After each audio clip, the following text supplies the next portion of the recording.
Well, good morning, everyone. I've got 11 o'clock on my clock here, so I think we'll go ahead and get started. Before I introduce today's speaker, just a couple housekeeping notes and a reminder for next year as well. So first of all, we do have recordings of our past webinar sessions on our website, same website that you hit the join webinar button from. If you click on the side there, it's also got recordings of past ones. So if you want to review those or missed one or want to share one with somebody else, those are there available for you to stream at any time. So, and then we've not released our full 2022 schedule yet. We will be probably doing that in the next month here, but I did want to announce that we'll continue with our first Thursday of the month webinars into 2022 as well. In our January 6th webinar, we're going to feature Deborah Jenkins, and she's going to talk about 4 types of people managing diverse personality types. So mark your calendars for January 6th at 11 o'clock will be our January session. And probably at that time, we'll be releasing a good portion of our 2022 webinar schedule as well. But January is scheduled, and watch for more information about our other sessions for next year. For today's session, I guess one more note too, just a couple thank yous to our sponsors, the Small Business Development Network, Montana State University Extension, the Montana Economic Developers Association, and the Montana Department of Commerce, along with Grow Great Falls and the University of Montana, all provide support for this series to make this available to you at no cost. So just a quick thank you to all of those. And then now for today, we get to hear about communication that fosters cooperation. And our presenter is Ileana Cruz with Crewmont Leadership Consulting, based out of Great Falls, Montana.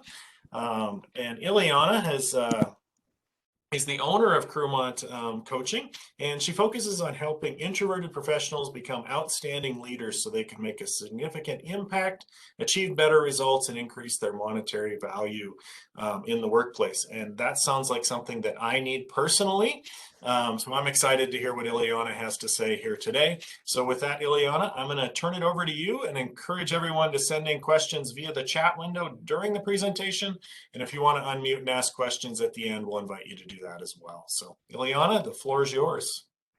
Thank you very much. So honored for the invitation to be here and very excited to share this because we believe we communicate, right? Words come out of our mouth. The other person can listen, hear, understand, and then things will happen and get going, right? But rarely that is the case. Our communication is so disordered. And why is that? We have, as a society, understood that communication, it's a matter of competition.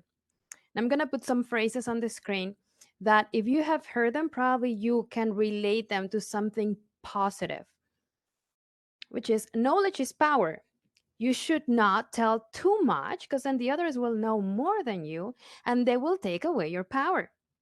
We also think that people that can keep a poker face, they have an ability that we don't possess, so we try not to give away our expressions. We also think it's good to have an ace up our sleeves so that we can ensure, and it's not just an odd of winning. And we have to stay one step ahead of the others. So all these phrases are generally considered good, but these are hindering our communication.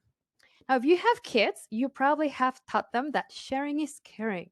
And I even learned how to do this sharing is caring sign language on Gymboree when my kids were babies.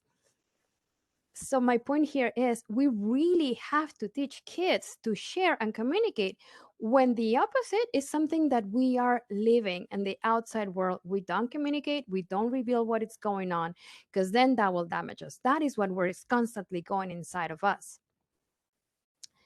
So today we're gonna try to break through that, and we're gonna learn how the blocks of communication appear, how to open that block and create channels, and then how to invite others to participate with us.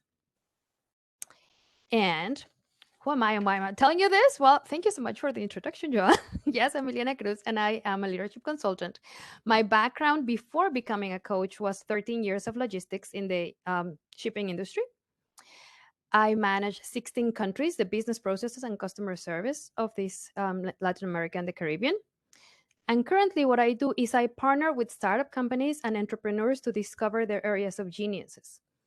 because I believe that if you work on your strengths, you can achieve success faster, easier, better than if you only focus on trying to fix your weaknesses. So, what is blocking you to communicate with others? Well, the first thing is you lack trust on the other person. I don't know you, and I don't know what you really want out of me. So I'm not exactly sure how much I can give away out of me. So I'm not going to reveal my intentions. I'm not going to tell you what I really want, because if I do, I will become vulnerable. And once that happens, you're going to take advantage of me. And I'm going to be in a very poor negotiation spot. So when all this starts to happen, because I don't know where you are and I don't really know what I can tell you or not about me, we have a very messy area that we're working on. And we don't have clear motives of what our interaction should be. Therefore, there is no collaboration. So we're going to understand where this stands by I am a person and I have a whole world of my social life, my family life, my work life, my public life on social media, and we all have all this universe going around us. And when we start working together, we have to understand what are we doing together, and it's only that little area that you and I are going to share. Are we working together on a 9 to 5 job, like we're spending 40 hours a day together, or we're working together on a specific project, or I'm just hiring you to do this very small thing for me? And the areas where these circles mix can be as big as I am going into a marriage with you. But that will determine how much of the we really have to consider. Now, so far, this might sound very simple, right? Of course, I know you're not my whole life and we're only doing this area. But in the day to day, it can become very messy. And I have an example yesterday, precisely. I was talking to a client. She has a new boss. A new person was appointed to be her new boss. She's moving from Brazil. And she told me, I put my time off, my request for time off. But I did not tell her what am I going to do during those days. And she felt true guilt that she was not telling her new boss what she's doing. Now, looking at this from the outside, well, it's your time off, right? Nobody should know or has to know what you're doing during your time off. But this is how the boundary gets blurry. If I'm working with a person and he or she is my boss, we sometimes feel like we have to provide more than we need to. And that is where the trust, if I don't trust you to tell you that I just want to sleep for 8 hours every day, I might not trust you for other things that I'm doing while you're paying me at my office, at my desk. So we can define this, and if it's simple and define it, we just laid the first foundation for cooperation.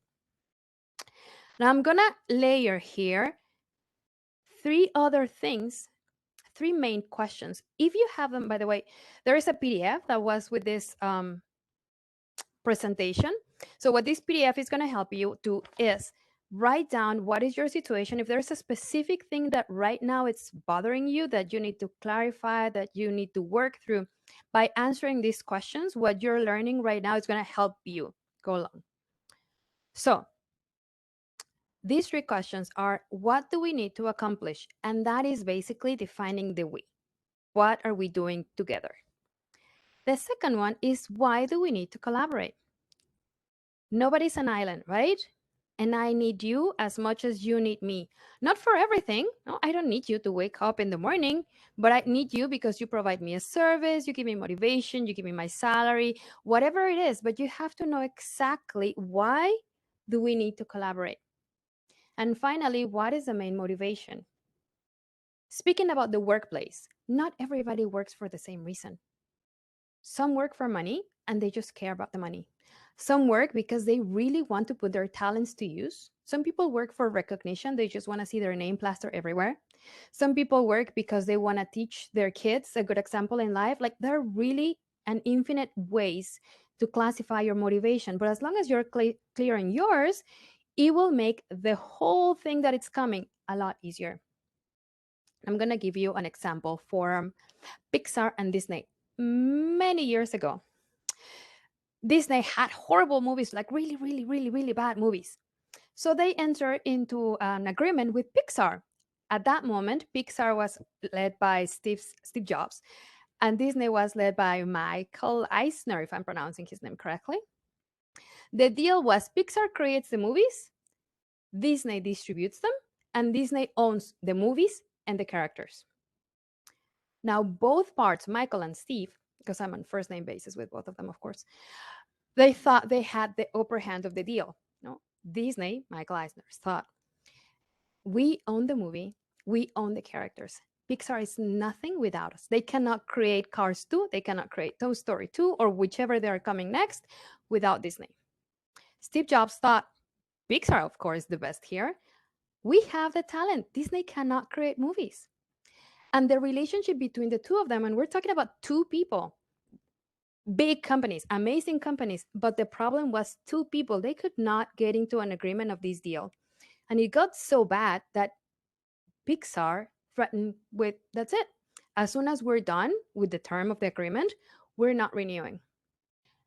Disney could not let this happen, and that caused, or was a major cause, of Michael Eisner having to leave Disney as the CEO, and then put Bob Iger as a replacement. Bob Iger went through these questions. What did they need to accomplish? They needed an agreement badly. They were running out of time, and they really wanted to keep Pixar. Why? Because Disney couldn't create movies. They really could not. Like, they tried, and they was not even the same quality as Pixar. So what is the motivation? They needed the movies. If you have ever visited a Disney park, Disneyland or Disney World, any other in the world, they use their movies as themes for the rides.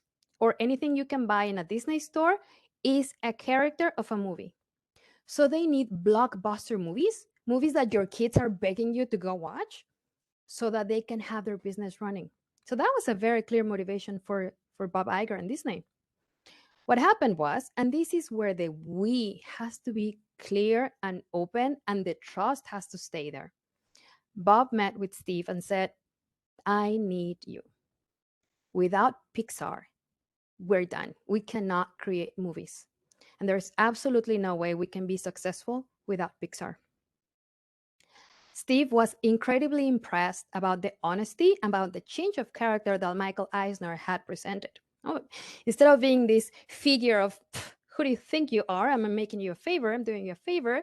Bob Iger came the complete opposite direction. Like, I really need you. I want your movies. And of course, Pixar needed Disney at that moment. They needed the distribution and the power that Disney had. So with that attitude, the agreement kept on. And there's more to this story that I'm going to tell you at the end.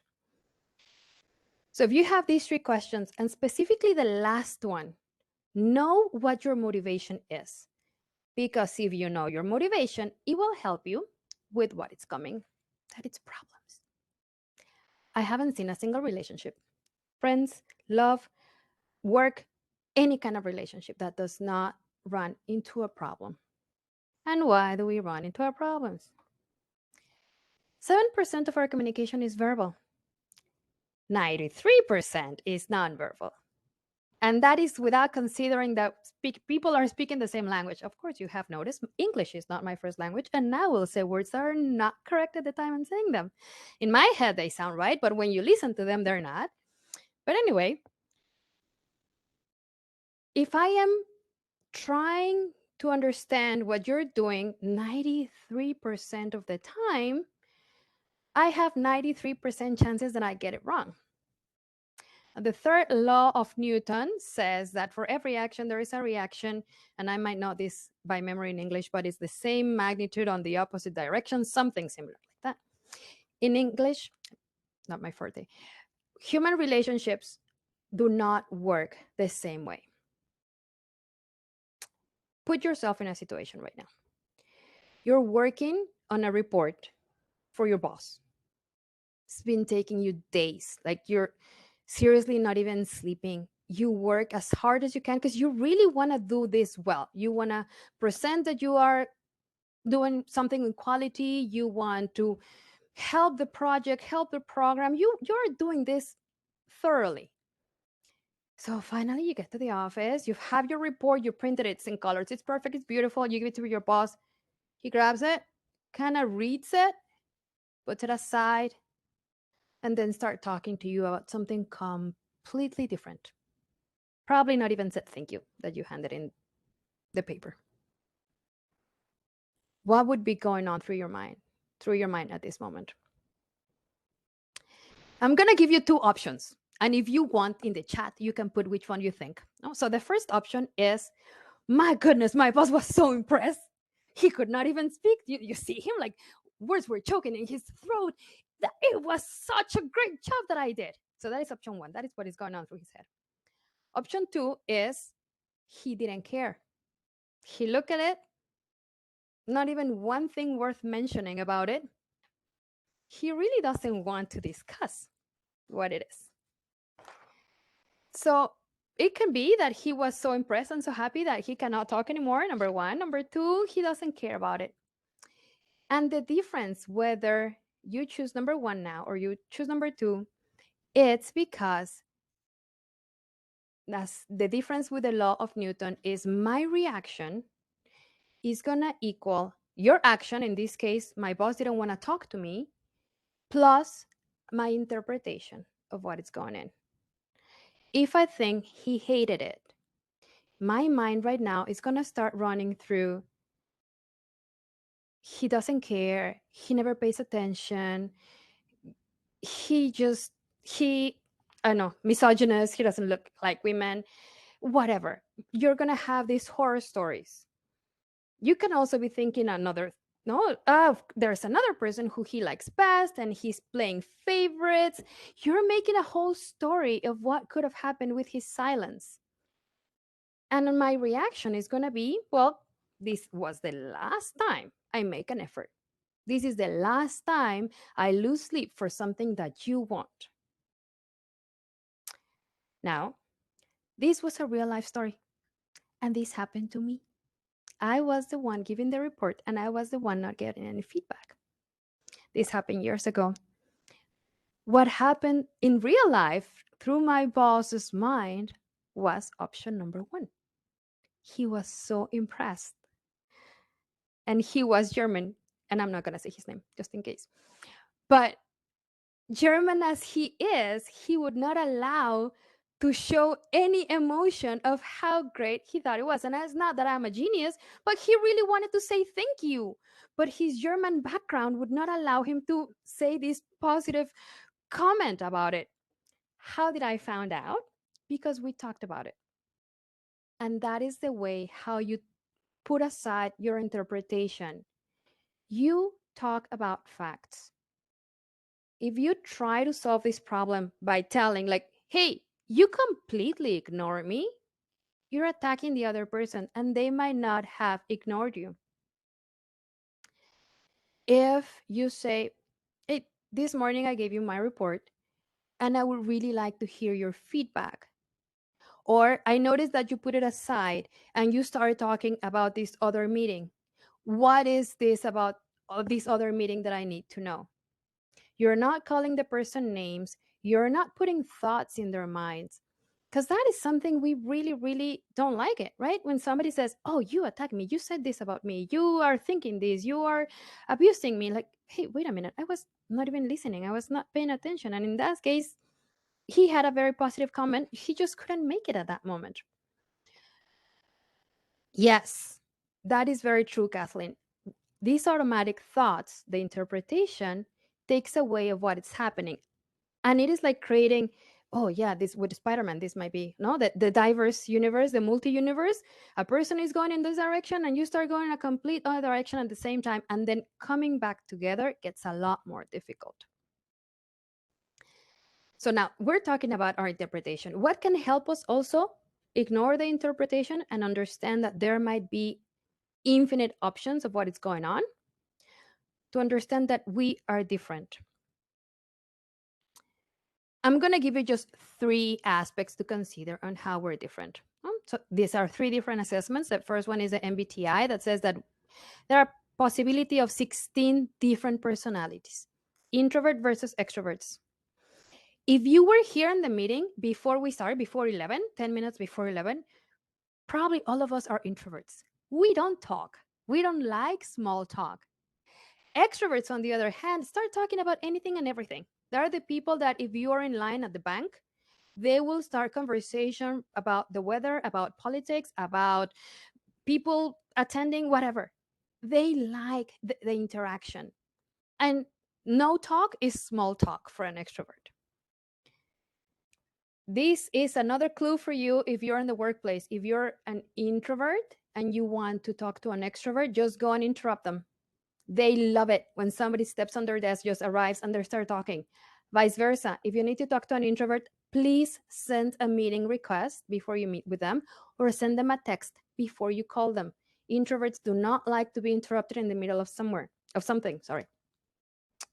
Another difference between people, this has come from the Strength Finder from Gallup, which says that we all have 34 different strengths and we have them in different ranking. A person very high on analytical likes facts and data. Give me numbers. A person high in futuristic, which is normally the CEO type, they see the future so clearly as if it were happening right now. Now, these two people are not speaking the same language.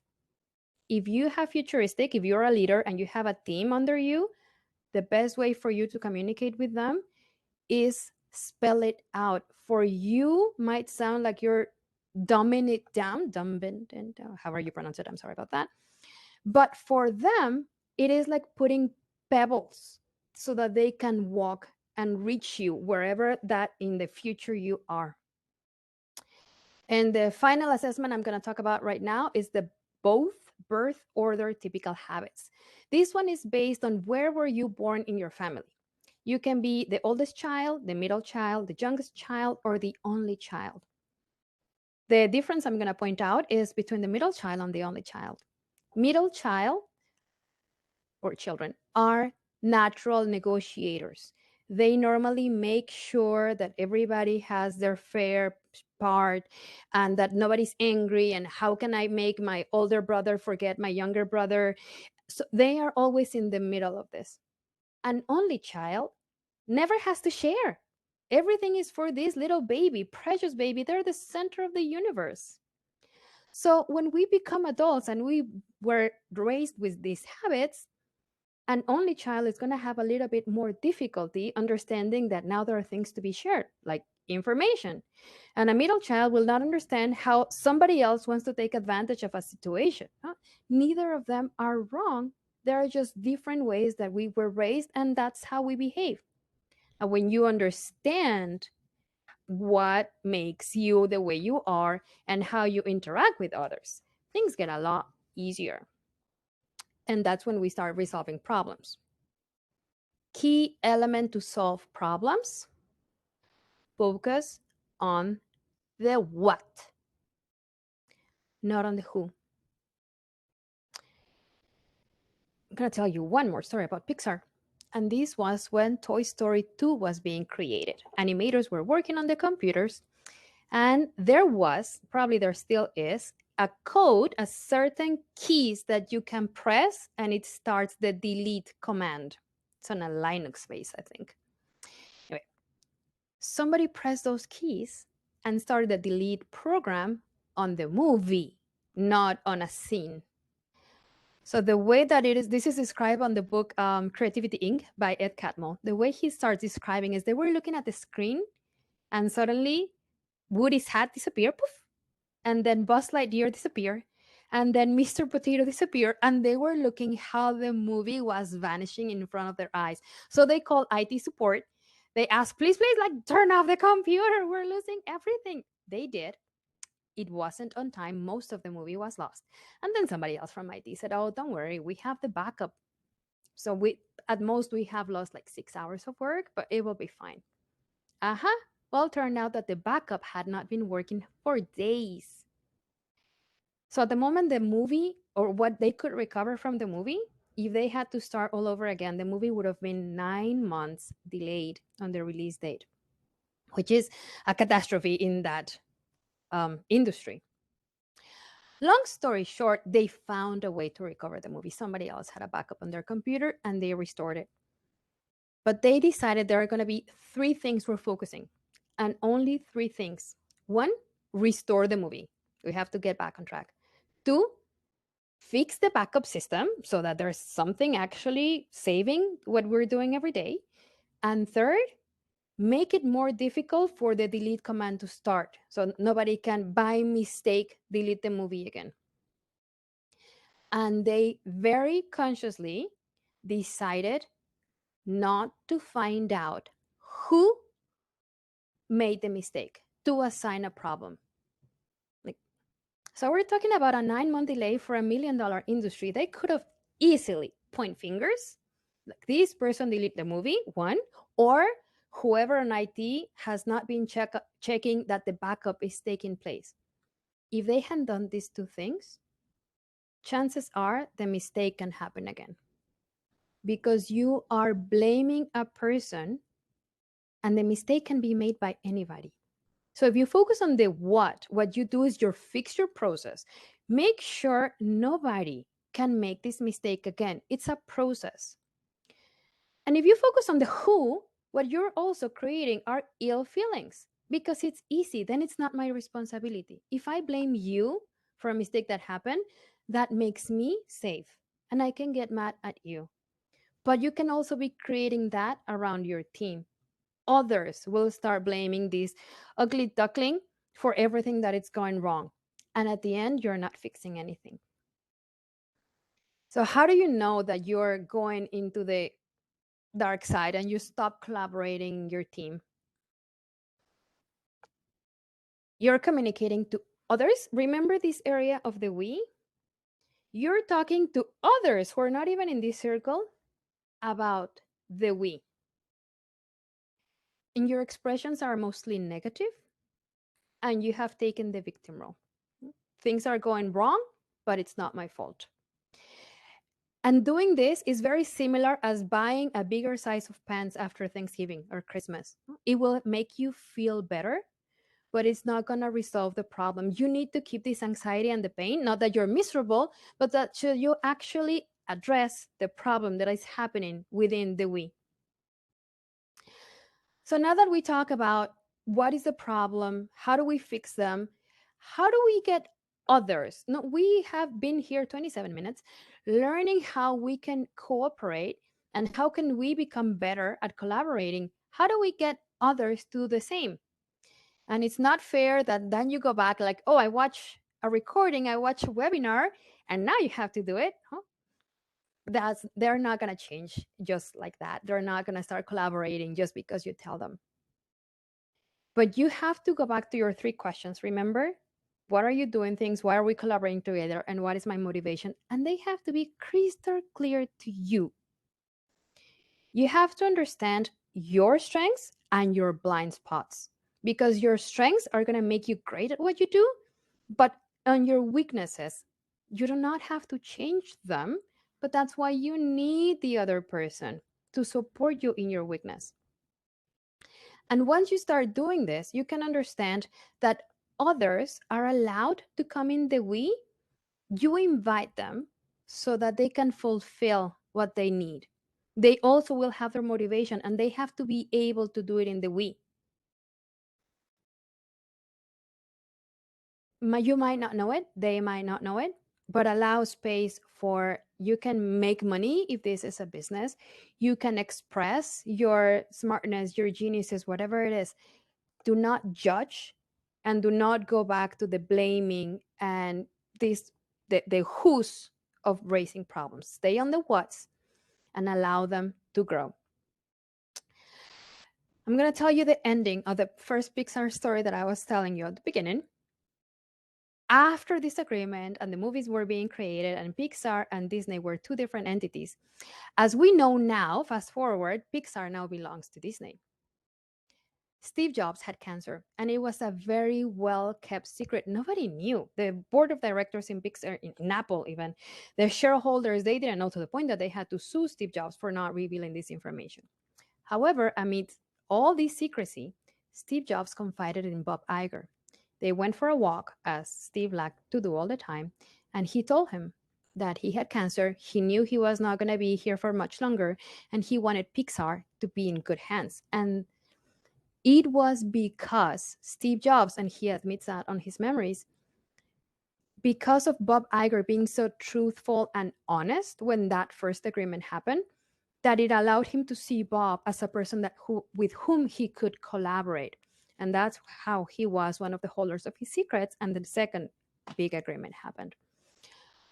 This saying, once you start behaving in this way of honesty, truthful, knowing perfectly, knowing your boundaries of where we collaborate together, that is your key to open other people to do the same and start collaborating with you.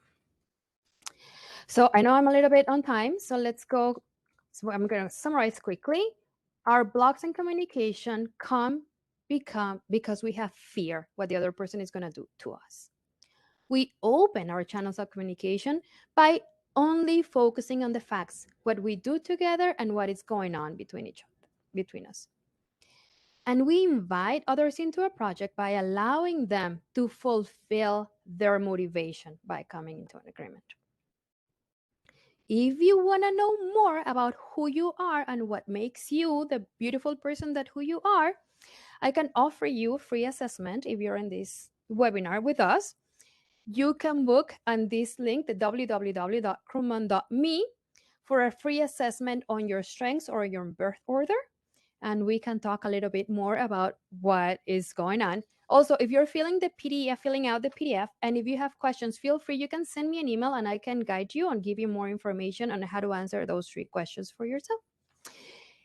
And this is all I have to say for today, and thank you very much. Thanks, Ileana. And we've got a couple questions that have come in, and I'll invite everyone to unmute themselves after I ask these two.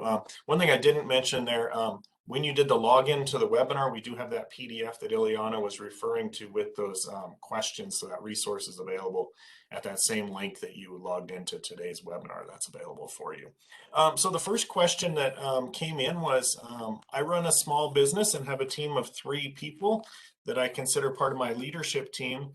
Do you recommend we work on these type of traits as a team or individually? You need to do both. You need to know yours first and foremost. And if you're going to work on the assessments of the team, you first need to know what they mean.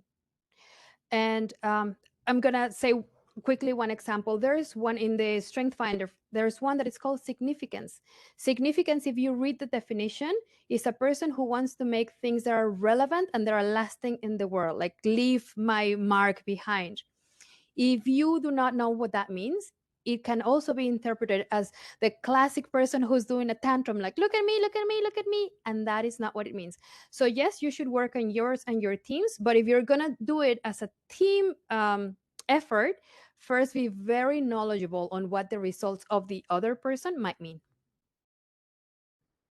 All right, thank you. And the other question that came in that I'll ask, and then I'll open it up to anyone else here that wants to ask questions or send them in via the chat, is how long do you expect it to take for someone to change their leadership style? Aha. Okay. So that question was phrased on third person. And there's only one person in this world that changes, and that person is you. Nobody will change if you ask them to change. We all change when we want to change. Now, how long does it take for you to change your leadership style? It also is based on your motivation. I will not tell you, of course not, that you in 1 week can be a different person. But yes, if you are the one who wants to change and you start working on your strengths, I have seen significant changes after 6 weeks. And I'm talking about after an evaluation, people start noticing that there are very, very different results. Now, I also work with people 12 weeks, even more, when they want to accomplish higher things, like move to a different position, get higher salaries. But you can, if you have the motivation and you're working it for you, it can be quite fast working on your strengths. All right, thank you. And I'm going to invite anybody that wants to, if they want to unmute themselves, and go ahead and ask Ileana a question.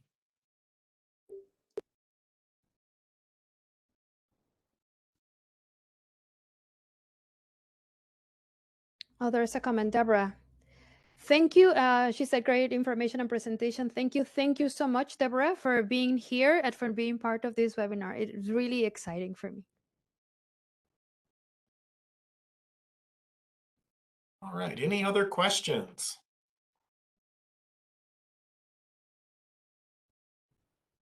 All right, well, it looks like we've got through the questions. Thank you very much, Ileana. I enjoyed today's presentation and learned a few things.